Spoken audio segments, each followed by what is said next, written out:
আসসালামু আলাইকুম, আমি জয়রাম্মু। সবাইকে ওয়েলকাম করছি জয়রাম্মুর ইউটিউব চ্যানেলে। গোশের চেয়ে হাড্ডি খেতে আমার অনেক বেশি ভালো লাগে, আর আমি জানি আমার মতো অনেকেই আছেন যারা গোশ রান্না করলে হাড্ডি খুঁজে বেড়ায়।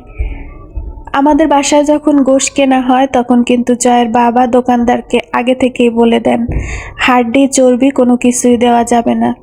তবে ওনাদেরও তো বিক্রি করতে হবে, ওনারা একটু চালাকি করে বড় একটা হাড্ডি দিয়ে দেয়।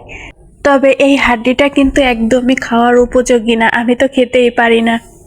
তারপরেও রান্নাটা কিন্তু করে নেই, ভিতরে একটু খাওয়ার মতো জিনিস থাকে যার কারণে। আর আজকে শবে বরাত উপলক্ষে কিন্তু আমার অনেক ইচ্ছা ছিল একটু চাউলের আটার রুটি বানাবো, সাথে হালুয়া রান্না করব। তবে রিজিকে না থাকলে না কোনো কিছুই খাওয়া যায় না। হঠাৎ করে আমি অনেক অসুস্থ হয়ে পড়ি, যার কারণে রুটি হালুয়া রান্না করার মতো শক্তি ছিল না আমার। তো দুপুরের এই রান্নাটা কিন্তু আমাকে করতেই হতো আমার ছেলের জন্য।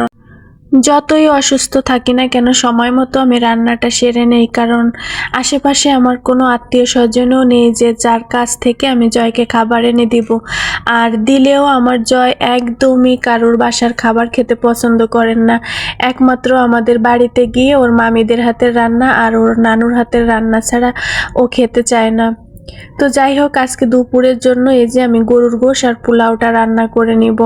আমার ছেলে পোলাও খেতে অনেক বেশি ভালোবাসে, তো আমি যেদিন রান্না করি একবার একটু বেশি করে রান্না করি, কারণ জয়কে একবার দিলে না ও জিজ্ঞেস করে যে আম্মু সকালে খেতে পারবো, রাত্রে খেতে পারবো।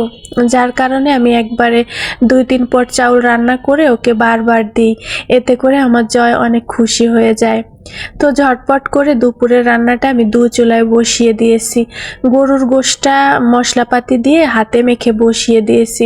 কাটা মশলা দিয়েছি পেঁয়াজ রসুন, আর একটু বেটে দিয়েছি শুকনা মরিচ জিরা, আদা বাটা দিয়েছি, আর সাথে দিয়েছিলাম কাঁচা মরিচ।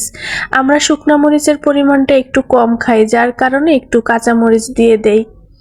পোলাওটা রান্না করছি আমি এখানে বেশি দিয়েছি ঘিয়ে ভেজে রান্না করলে কিন্তু অনেক সুন্দর একটা ঘ্রাণ হয়। আমার রান্নাঘরে মোমো করছিল ঘিয়ের ঘ্রাণ। একটু আদা রসুন বাটা দিয়েছি, সাথে একটু পেঁয়াজ বাটাও দিয়ে দিয়েছিলাম আমি। আর আজকের পোলাওটা কিন্তু ভীষণ মজা হয়েছিল খেতে। যাই হোক, আমার রান্না বান্না আমার ছেলে ভীষণ পছন্দ করে, এতেই আমার অনেক ভালো লাগে। আজকে আমি রোজাও রেখেছিলাম, তবে রোজাটা না আমার রাখা হয়েছিল না। ওই যে বললাম ফজরের নামাজ আদায় করে আমি যে ঘুমিয়েছিলাম, হঠাৎ করেই আমার শরীরটা অনেক বেশি খারাপ হয়ে যায়, যার কারণে আমি রোজাটাও কিন্তু রাখতে পারিনি।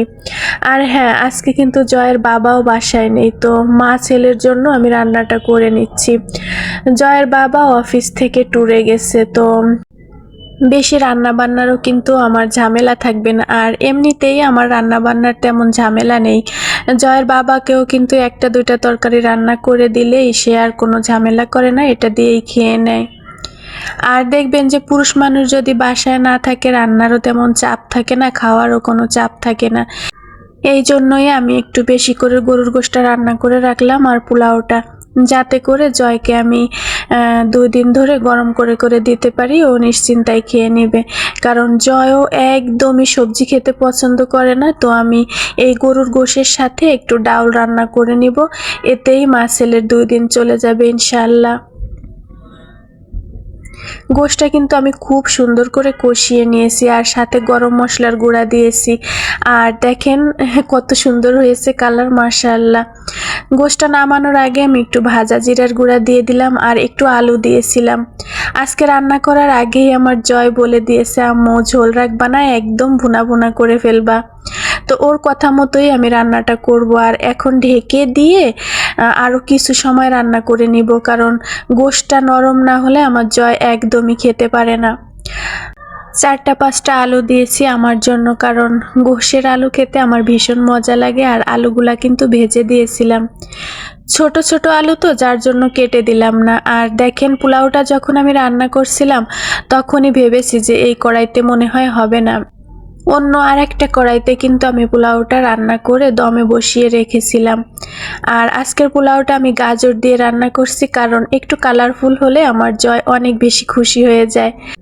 এই তো কথা বলতে বলতে আমি একদম ভিডিওর শেষ পর্যায়ে চলে আসছি। সবাই অনেক ভালো থাকবেন এবং সুস্থ থাকবেন, আমাদের জন্য একটু দোয়া করবেন।